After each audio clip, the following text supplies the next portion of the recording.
ابعد بعيد وبعيد. كل غلطة غلطها قلبك يوم في حقي.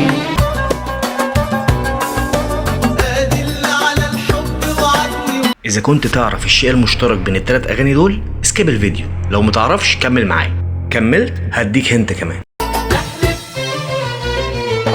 إن أنت اتعلمت الحب وأول مرة يدق القلب على إيدي أنا.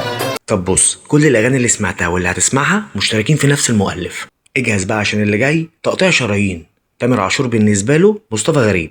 ورحت مركب بقى ليه عاتبك على الوداع ولا الخداع ولا القسم، عاتبك على الالام ولا الغرام اللي اتنسى، ولا ليالي العذاب ولا قلبي اللي داب ولا ليالي العذاب الى اخر. وحبيبي خلاص خلاص يا شوف الاغنيه بقى لها 30 سنه وعايشه.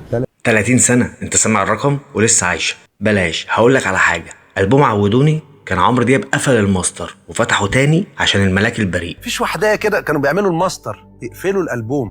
بقول لك يعني انا بتقول هادي الملاك البريء. كتبها وخلصها وسلمها له يوم فرحه وهو في الكوشه. وفعلا في الكوشه وخرجنا بره، وخرجت بره بلبس العريس.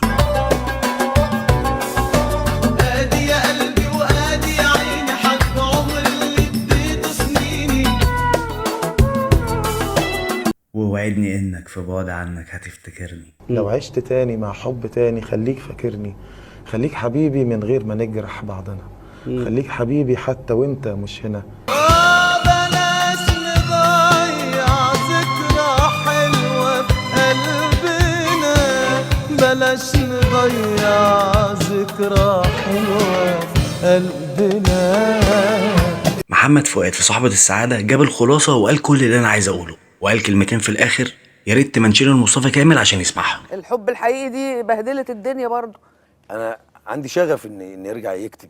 خلي بالك مصطفى العجبه فيه ان مصطفى ينجح في اغنيه لاطفال. الو بابا فين الحب الحقيقي. يعلمنا نسامح بينسينا امبارح. عامل اوقات يا دنيا. اوقات بتاخدي اعز الناس واقول نصيب وخلاص واصبر على احزاني. وقبل ما نسمع الكلمتين اللي قالهم فوقش، لو عجبك الفيديو شير ودوس لايك، واكتب لي في الكومنتات ايه اكتر اغنيه بتحبها من تأليف مصطفى كامل. سلام. لا مصطفى ان ما رجعش يكتب تاني انا مش مسؤول عنه بقى خلاص. أنا سيبه، ماليش دعوه، سيبه منه ماليش دعوه لله. بيك خلاص.